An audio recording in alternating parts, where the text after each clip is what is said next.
You know, when most people look at a balance sheet, it feels like trying to read a foreign language. It's just this wall of numbers and terms that don't make any sense. But what if I told you it's not a secret code? It's actually a story. And I promise by the end of this, you'll be fluent. That's right. Every single balance sheet tells a story about a company's health, its hidden risks, and what it's truly worth. It's not about memorizing the numbers, it's about understanding what those numbers are saying. So let's just forget about the scary spreadsheet for a second. We're going to learn how to read the story behind it, and we're going to do it fast. No accounting degree required. Okay, so before we even think about diving into a huge corporate statement from some big-name company, the absolute best way to get this is to make it personal. To really, truly understand a balance sheet, we're going to start by making one for you. So I want you to do this quick little exercise with me right now. Just picture it in your head. On one side, list everything you own that has value. On the other side, list everything you owe to someone else. That's it. This simple little act is the foundation of all accounting. You're literally building your own personal balance sheet right now. And it would probably look a little something like this, right? Your assets, the stuff you own, are things like the cash in your bank, what your car is worth, the value of your house. And then your liabilities, what you owe, that's your student loans, car loan, your mortgage. All of a sudden, these kind of academic terms feel pretty real, don't they?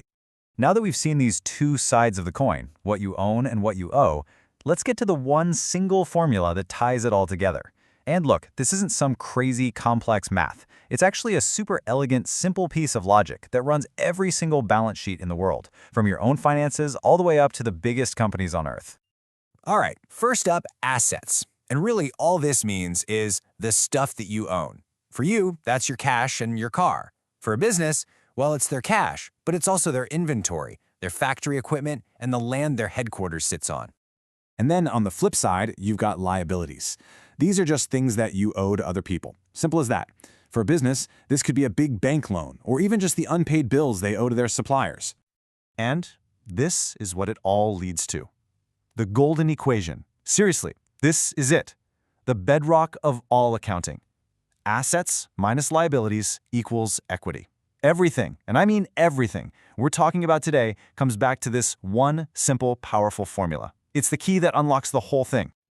So then, what exactly is equity? Well, it's the answer to the biggest question of all. What is a person or a company actually worth?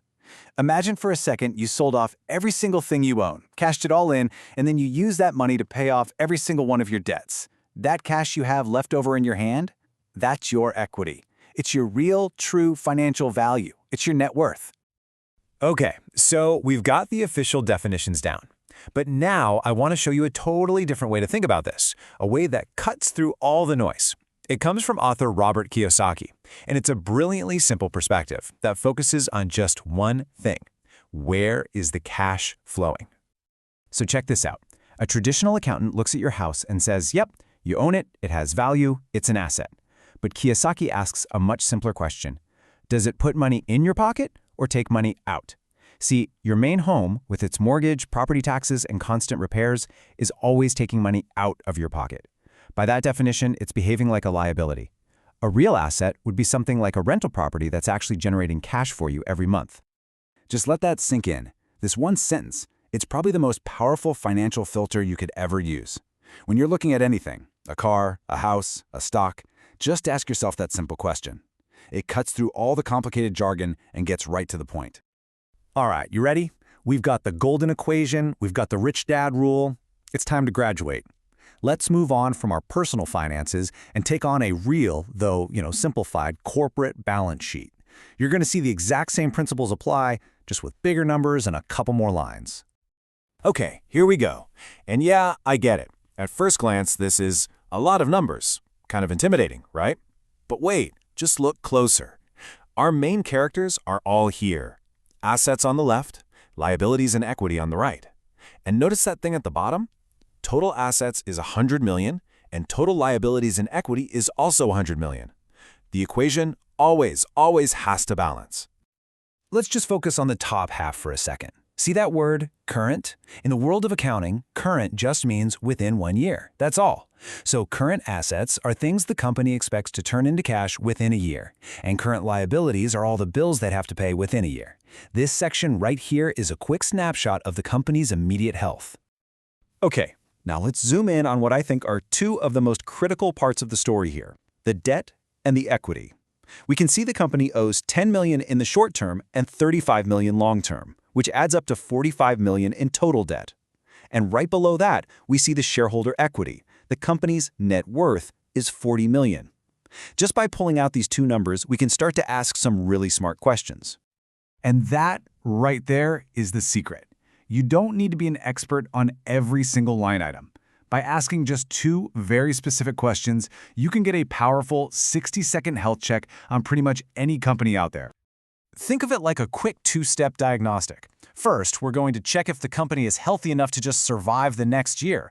And second, we're going to look at its long-term setup to figure out how risky its whole financial position really is. That's it. It's that simple. So, question number one is all about survival. Can this company actually pay its bills for the next year? We figured this out with something called the current ratio. The formula is super easy. Just take the total current assets and divide them by the total current liabilities. And a good rule of thumb is that a ratio over 1.5 is generally a pretty healthy sign.